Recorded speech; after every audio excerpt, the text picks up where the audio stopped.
Всех приветствую на своем канале. Сегодня свой обзор я хотел бы посвятить масштабной модели московского завода игрушек Кругозор, а именно ремейку Opel Kadett. Модель выпускалась с 1980 по 2005 год, и как все модели, выпущенные на данном заводе, она была пластиковой.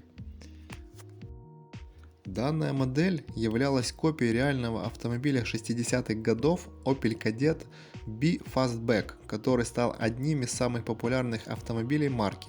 До 1973 года было выпущено более 2,7 миллионов машин.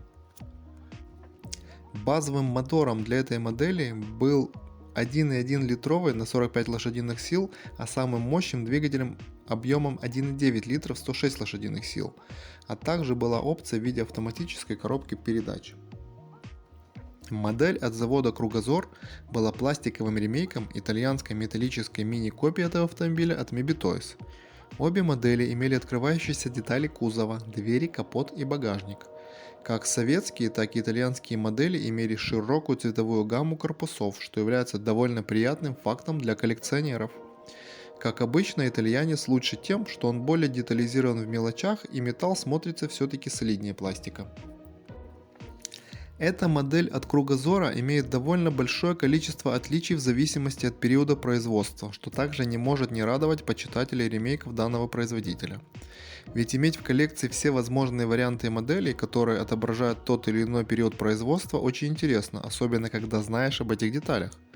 Порой мне самому хочется приобрести модельку из-за того, что у нее где-то выбита другая цена или другой рисунок колес, хотя в коллекции такая уже давно есть и давал себе установку больше не покупать одинаковых.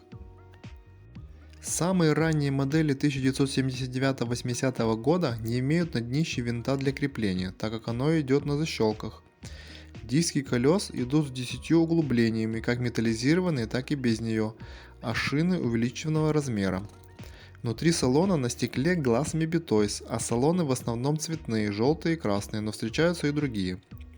На днище ранних моделей есть указание масштаба модели 1:43, а колеса к днищу крепятся пластиковой пластиной.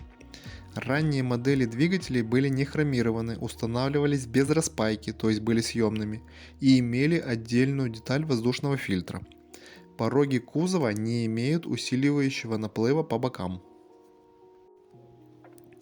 Следующие изменения произошли во второй половине 80-го года. Днище стало крепиться винтом и появились усиливающие наплывы на порогах. Диски колес стали неметаллизированные с 8 выпуклыми точками и обычными шинами. Глаз Mibi Toys на стекле и воздушный фильтр на двигателе пропадает. Во второй половине 1981 года на днище машины исчезает то, что делает ее дороже в глазах коллекционеров – надпись масштаба 1:43. Двигатель и колесные диски становятся металлизированными. Середина 80-х годов ознаменовалась капитальным ремонтом пресс-форм, что повлияло почти на все детали. Диски колес стали с 8 еле видными выпуклыми точками, которые чуть позже поправили, и они стали более крупными. Крепление колес к днищу изменили с пластиковой пластины на металлическую проволоку. Двигатель после отливки стал не такой четкий, как был раньше, и крепился к кузову уже распайкой, а не простой вставкой в отверстие. Также на двигателе пропадает отверстие под воздушный фильтр. С конца 80-х и до самого завершения производства на дисках количество выпуклых точек могло быть 6 или 7. Двигатель практически полностью потерял первоначальные очертания, хромирование может отсутствовать. Коробок для данной модели известно аж 9 вариантов, которые отличались вначале цветом, а затем надписями на коробке, такими как цена, артикул и шрифты. В начале коробка была индивидуальная, затем групповая. В самом конце производства модель шла вообще в пакетиках. Цена на данный ремейк колеблется от 2-3 долларов за массовые тиражи и до 50-100 долларов за ранние модели с коробкой. Коробка для этой модели, особенно индивидуальная, может стоить иногда дороже самой модели. Цена на данный ремейк также может зависеть от цвета кузова, салона и даже колес, так как редкие цветовые варианты также ценятся.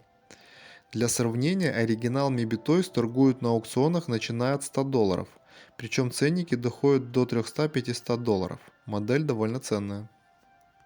Всем спасибо за просмотр данного видеообзора. Надеюсь, вам понравилось и полезные данные для себя вы отметили. Подписывайтесь на мой канал и ставьте лайки. Пока-пока.